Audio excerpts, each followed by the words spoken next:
Medical technology or medtech, as it's popularly known, is a vast sector that encompasses everything, from bandages to MRI machines, and is an integral part of an effective healthcare system. MedTech would include diagnostics, hospital equipments, consumables, surgical tools, and implants, softwares, and various other kinds of life-saving and life-changing technologies that are being adopted widely into the healthcare system globally, not just in India. While the smaller um, uh, or the pharmaceutical sector in terms of sales, medtech is as critical in the provision of effective healthcare uh, all over the world.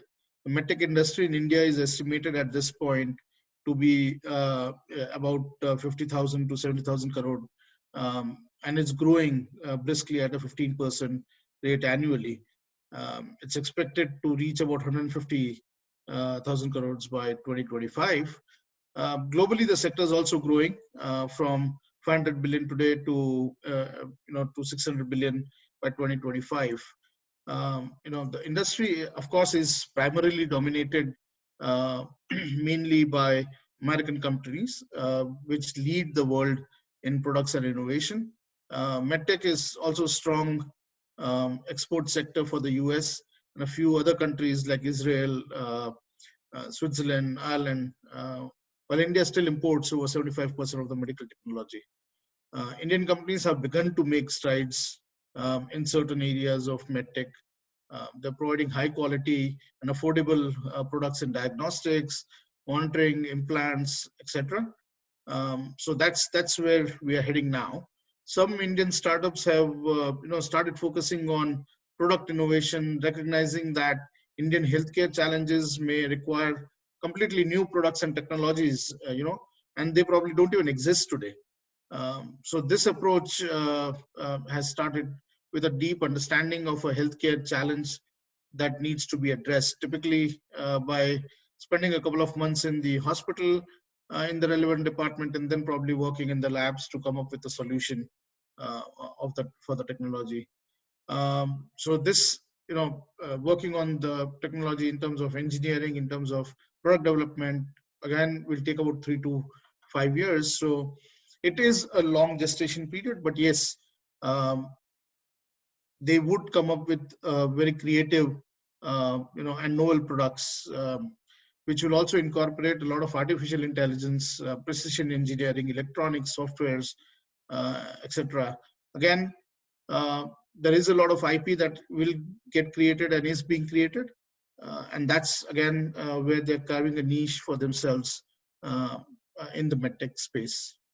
There is a lot of opportunity for collaboration because, as I said, there are a lot of Indian startups that are already investing in terms of developing new products or addressing Indian challenge as compared to looking at a ready-made product which might exist in the Western world. So there is a lot of opportunity that might help the Indian uh, healthcare ecosystem, and there is a lot of opportunity for collaboration as well, and not just collaboration from Western countries with Indian startups, but also the other way around, because there are a few solutions that Indian startups have now come up with, which could be used by the Western countries as well.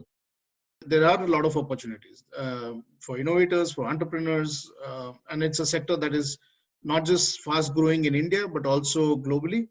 There is definitely a product gap, a gap in innovation that needs to be addressed. And even though the market's so big, there are a lot of challenges that are coming. In India, the startup activities in the medtech sector is growing, as I said, but again, from a low base. Today, there are several startups solving Indian healthcare challenges by creating a lot of new products and intellectual property in the process. Um, Startups are tackling challenges such as there is a problem in terms of acceptance of the technology itself. Also, since this is an area which is still a bit immature, and the cost of development itself is on the higher side, it might be leading for another challenge that we look at. Accessibility, though we keep on saying that every household in India does have a mobile phone and an internet connection, but yet the penetration of this technology and accessibility is still a bit low. That is another challenge that they're facing, and of course, as I said, affordability part of it. So if I have to sum it up in 4 words, it's availability, awareness, affordability, accessibility, all of this coupled with low penetration, which are the key challenges that Indian startups are currently facing on the medtech sector. It's not rocket science, of course. There are a lot of lack of incentives that probably are being addressed now in a lot of government schemes.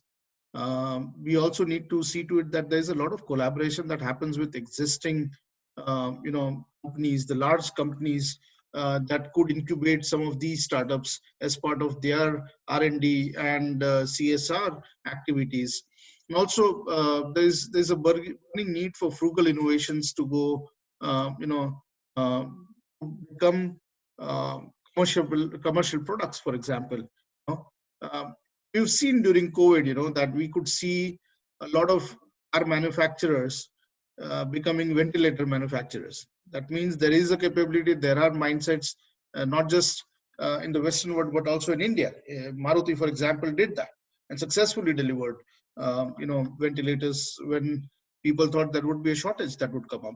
So yes, there is a lot of uh, you know uh, scope for improvement. There are a lot of areas where collaborations could happen between large companies and these startups, and then probably look at them growing much faster.